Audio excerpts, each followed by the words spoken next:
In this film, you guys play a former couple who are brought back together by circumstances that are much bigger than the both of them. Yes. Yes. Talk about what brings you guys together In real life?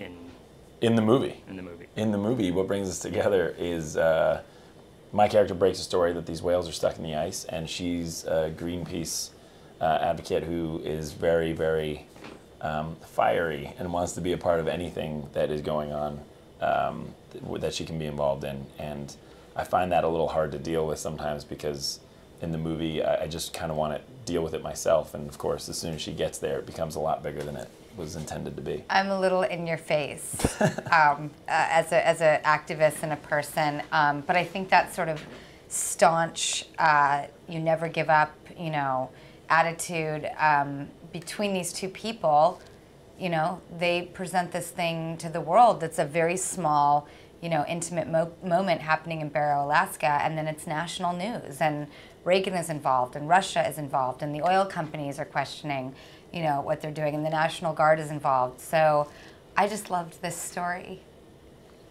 You had quite a commute going back and forth. I from did. the office to I did Alaska. indeed, yeah. By the way, did you hear, sorry, off topic, but JetBlue is now flying nonstop from LA to Anchorage. No. Yep. Damn it.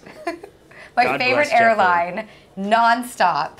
That's amazing. Unreal. I'm yeah, 'cause sorry. we had to do It's quite an two stops. endorsement. Yeah, that is quite an endorsement. My I love God. JetBlue. Yeah, I was shooting the show for about a month and a half at the beginning when they were doing rehearsals and shooting. So I was going back and forth, which was it was a lot. It was a lot of traveling, but it's so much fun. I mean, I don't know. I feel like that old adage is true that like when you're working, it can't be too much work. It's always really, really fun. And to go up to Alaska was such a totally different landscape than to LA. So to go up there was incredibly refreshing, and to come back and sort of tell the stories back on set was really fun. Drew, your character obviously is based on a real life personality. Yes. How much time did you spend with her?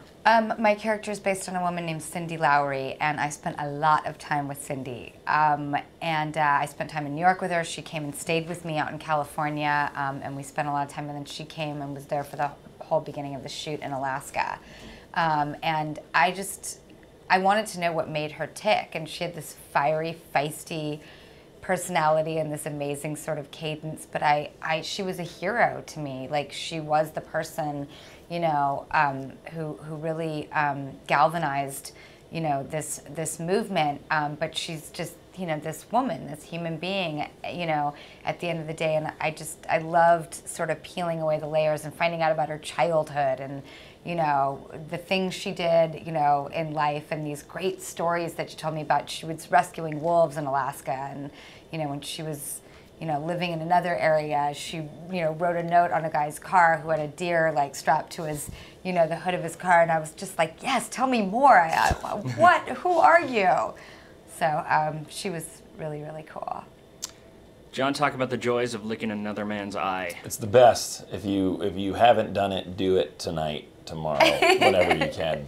No, Shea Wiggum is one of my favorite actors to watch and always has been. And I've known him for a little while, but we never really got to know each other quite like that. So if you really want to bring any friendship to the next level, just lick their eyeball. Yes. Very, very intimate moment. Yeah, exactly.